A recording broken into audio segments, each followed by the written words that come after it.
much, Rispa. I hope everyone can hear me. Yourself? Yes, we can hear you.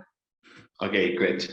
Thanks so much for the introduction, and thanks so much to the attendees of this panel. So I would like to share my screen so that we can discuss the topic that I have. So let me know if you can see my screen.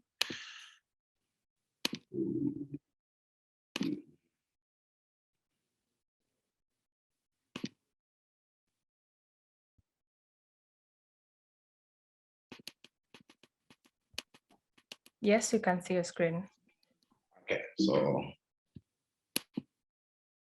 okay, here we go. So I would like to talk about the COVID impact on connectivity. So my name is Tapiwa Chinembiri, as indicated by RISPA. I work for Research ICT Africa, and it's based in Cape Town. So currently I'm seated in Zimbabwe, and I would just want to indicate the what we will be talking about. So an overview of what I'll be talking about is the after access survey. So the after access is a survey that we conduct. So probably one of the most flagship projects that we do here at Research ICT Africa.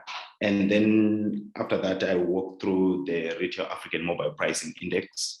And then lastly, I'll talk about the phone survey that we conducted at Research ICT Africa. So I will just need to give a background in this case. According to the after access surveys, one of the main findings is that people are offline because of the data costs and the lack of internet-enabled devices, which are smartphones. And we found that in South Africa, to put this into perspective, among the countries that we surveyed, we found that 53% of the South African population was connected to the internet as at 2017, 2018 after access. So this gives us a brief background of the dynamics that we had pre-COVID-19.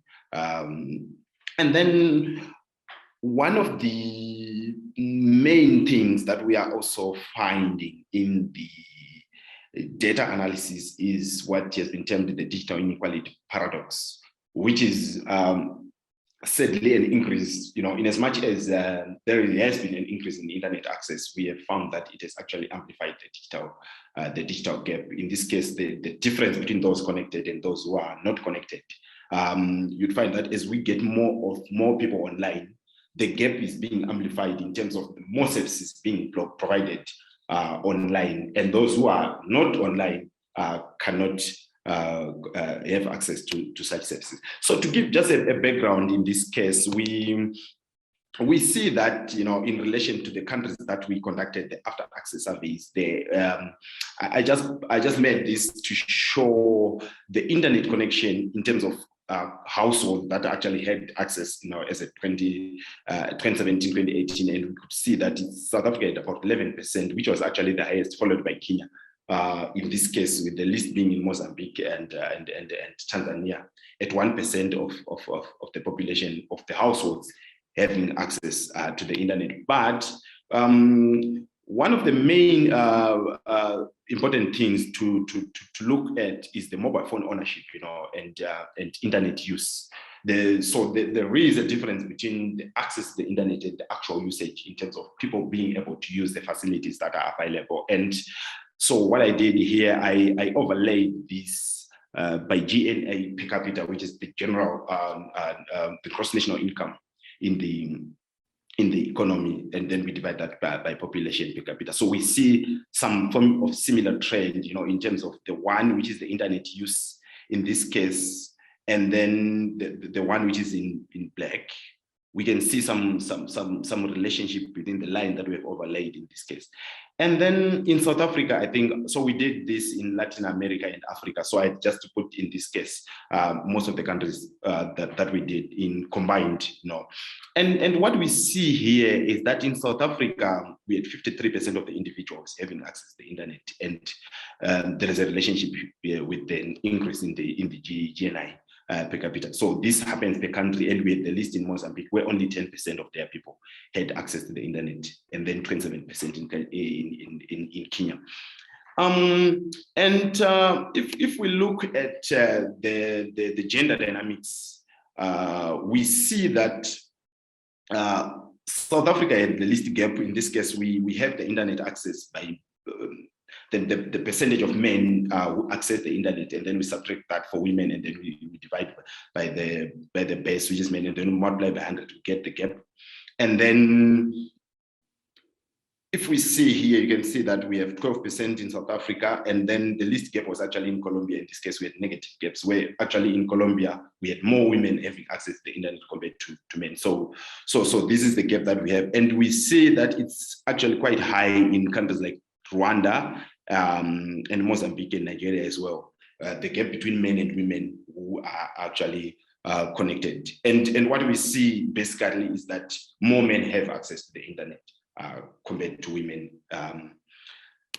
And then we also try to understand the urban-rural divide between internet use. And what we see as well in South Africa, I think South Africa is quite at a place where we can see here that we had 36% percentage points difference between men and women who access the internet, and the highest gap was actually in Mozambique. And this could be related to infrastructure, in terms of rural mobile coverage in general. So we have the problems of telephone, like actual call network, mobile network coverage, and then internet becomes a little bit narrow. And then we see now that most of the people access the internet through smartphones. And what we have from the after access survey in this case is the types of mobile phones. We see that the basic phones were quite high in Kenya, followed by actually Senegal, Kenya and Senegal.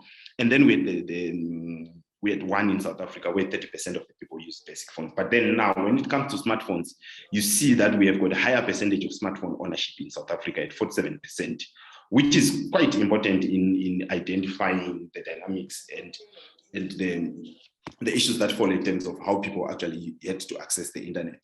And then through public Wi-Fi, you could see that most of the people actually never access the internet through public Wi-Fi. So we advocate for increasing access to the internet through public platforms.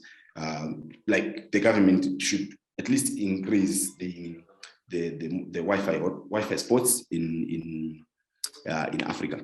But then we have got what we call the Retail African Mobile Pricing Index. I manage the database here at our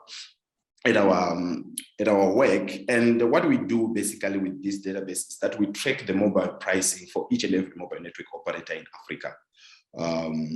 And in doing so, we just try to understand the dynamics and the changes that happen in the prices. And what we see, I just want to put South African perspective here in rand prices to say that there has been a campaign, from Datamaster 4 in South Africa. So what we do is that we gather the 1 GB basket in rand, and we see that the one which has been offered by Telkom here has been the cheapest at 79 rand, and then Virgin Mobile stopped operating in 2021 last year in November, and so see a decrease in. So the general trend is that what we see is that there have been a decrease in the mobile pricing, and we would like to relate this to the Competition Commission in 2019 December, which made a ruling that the data prices must come down in South Africa, and then consequently we had the lockdown in March 2020 due to COVID. But what we see as well is that the mobile network operators effectively put into effect the ruling by the Competition Commission in March or so, which was coincidental with the lockdown. So the reduction in data prices, was actually not as a result of COVID, but as a result of what the Competition Commission had ruled earlier on, which we see here in 2020 Q1 here, the reduction in price of Vodacom and the big players. And then we had a recent spectrum allocation in South Africa, which we are expecting that data will go down. So in relation to other countries, what we do, we collect the prices in local currency, and then we change we convert the currencies to the USD prices. It's in the end. Hello? So what we see here is that we have got the top performers, which are 5. So we rank these according to their prices in USD. And then we took the bottom 14 here. Bottom 14, and South Africa is actually ranked 34 out of 47 countries, which is actually quite poor performance in terms of the data prices. And then we see the cheapest in Sudan, but unfortunately they can't. So MTN Sudan offers the cheapest data bundle, which is at 0.9 cents, which is less than $1 per GB, valid for a month. But unfortunately, because of the political environment there, they are not able to utilize this because of internet outages. And then last year, we conducted a phone survey. And what we did here was we were trying to find the digital intersectional inequalities from the demand side perspective. And I will just quickly browse through this so that we can just have a perspective of what were the main findings from this. So we used the random digit dialing method to collect this data, and then we did the sampling based on the market share after getting this from the ICASA. And then, sorry, Tapiwa. Sorry, Gabriel, kindly mute your microphone. And to all the participants, let's remember to mute our microphone to give the speakers a humble time. Thank you. Go ahead, Tapiwa. Thank you, Rispa. So we conducted a mobile phone survey, and it was actually nationally representative. And I will just show the higher level findings in the interest of time on what we got from this. So we were mostly interested in this case, for the sake of this presentation, to look at how people have been using digital tools to access the internet or to conduct their daily activities, And we have been interested in also looking at the devices that they used. So we can see that more women used smartphones in this case, and then for South Africa. So these are the findings for what we see in South Africa. And then we were sort of like trying to see if the results can be regurgitated from what we find in the after access. And we find a very significant increase in smartphone ownership in this case, from 46 to 91%. From actually, rather, the phone survey gives the one which is in red. In this case, we're just trying to see which device was the most used in this case, and you'd find that the phone survey shows that most of the people used smartphones in this case. In terms of device gap, we see that there is a gap between urban and rural. The one which is in black, 71% of smartphone owners are actually urban dwellers, and then only 29% in rural. And then we see the access to the internet as well, between those who used smartphones and those who used other devices across age, for those 16 to 34 and then 35 and above. And South Africa, one of the most talked about issue in South Africa is the differences in the racial disparities. And we can see here, because of the historical apartheid in South Africa, we see that most of the white population actually had access to the internet compared to the blacks. And the one which we see in terms of Indian has been attributed to the least number of participants that we got from the Indian population, which could only 28%. But so this is one of the challenges that we found in the survey. And then, so as we reported from the after access, this is what we see. And then we try to see how people were actually using this. So the internet usage, you see that there's still a gender gap in internet use between men and women across, where 57% of men access the internet compared to 49% of women, and 61% of urban participants having access to the internet compared to rural participants.